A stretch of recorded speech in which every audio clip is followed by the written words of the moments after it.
Indonesia wants to ban gay dating apps, again. In Indonesia, the LGBTQ crackdown has moved from clubs and karaoke bars, to private residences, and now, the internet. The Communications Ministry has banned 79 applications on Google Play Store and 169 websites it said were related to the LGBTQ community since 2016.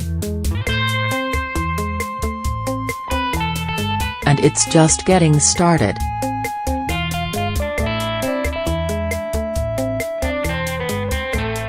Rudiantara, the country's communications minister, said that the bans were necessary to protect young generations from LGBT influences and immoral content. There should be no content that encourages people to follow such lifestyle, Rudiantara told local media. From the points of view of lifestyle and religion, it's a deviance. And in terms of immoral content, obviously it violates the law. The bans are just the latest step in the country's sweeping anti-LGBTQ hysteria that's only grown in recent years. But unlike other efforts to persecute the LGBTQ community in Indonesia, this one had the help of an unlikely ally, Google. Blued, a social media networking app for gay men, has been on the ministry's watch list since 2016. But every time the ministry tried to block the app, the developers behind Blued just changed the DNS server, completing an end run around the block. The Google stepped in at the behest of the ministry, blocking the app in the Indonesian Play Store late last week. Other apps, like Hornet, Grindr, Nine Monsters, Romeo, and Digso, were still online as of the time we wrote this story.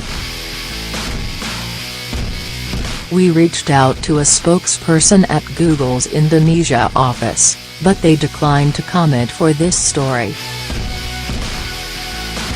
Indonesia routinely blocks access to websites and apps it deems as a threat, banning more than 787,000 sites as of the time we wrote this article, most of them porn sites.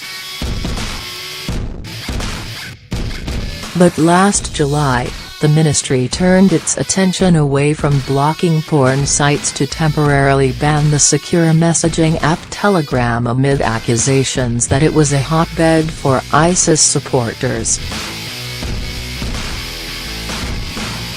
Telegram's founder later visited Jakarta to get the block reversed, promising to keep an eye on terrorist activity on the app. Then, last November, the ministry threatened to ban WhatsApp over pornographic GIFs someone found in the app's search option. WhatsApp removed the GIFs and the whole ordeal ended without the country's 39 million WhatsApp users losing access to the service. The bans, especially of LGBTQ-related websites and apps, will likely continue, explained Nurais, a spokesperson to the ministry. Noor told Vice that the ministry had already secured the support of all national telecom providers to block any negative content the ministry finds. This is a part of our effort to provide healthy internet services that are compatible with our social and cultural norms, Noor told Vice. We have set deadlines for providers to block all negative content. In terms of apps, we will follow up with Google. While homosexuality is not illegal in Indonesia, it's no secret that the country has become a hostile place for the LGBTQ community. In January, Nazrul Abid, a deputy governor of West Sumatra, told local media that he is preparing actions to eradicate the LGBTQ community, or whom he called HIV/AIDS disseminators. Last week, police officers in Northeast arrested trans women in a series of raids, shaving their heads in the process.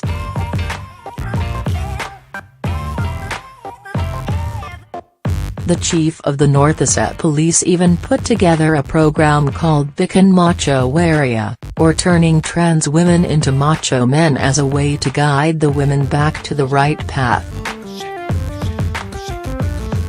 Usman Hamid, the executive director of Amnesty International Indonesia, said that the banning of LGBTQ-friendly apps and websites indicates deep-rooted homophobia in the Indonesian government. He said that the ban violates the law, since such a ban should have been decided by the court. It's the same old song, that the minority is turned into the black sheep, Usman told Vice. When societal groups have various social issues, it is very easy to point fingers to a minority deviant group as the root of the problem. Conservative groups learned back in the 2014 presidential election that there was political ground to be won by focusing on sensitive issues like race and religion, Usman told Vice. In the years that followed, these same groups continued to push the narrative to win votes. It's easy for politicians to exploit minority groups, Usman said. They do it so they can mobilize political support in the upcoming election. It's easy to pull the religion card, and now they're using LGBTQ issues. It's just the same old rhetoric of us versus them again. It's politically demonizing people, using hate speech and fear to break up social cohesion. We have to be aware of how politicians use conservative waves and intolerance. Usman isn't exaggerating.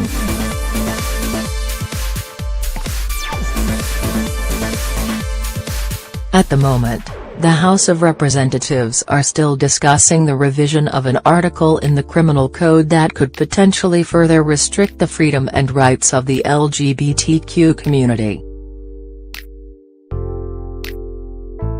Out of the 10 parties in the revision committee, 7 of them agree to criminalize the LGBTQ. LGBTQ activist Hartoyo from Swarakita said he's not surprised by the government's efforts to block LGBTQ-friendly apps, but he's disappointed by the government's failure to see the big picture. Banning those apps and websites is pointless, since the LGBTQ community will just find other ways to communicate.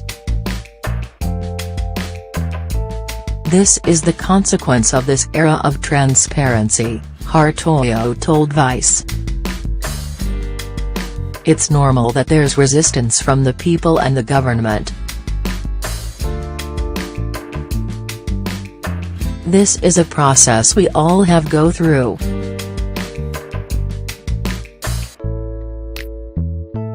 We're not going to get paranoid.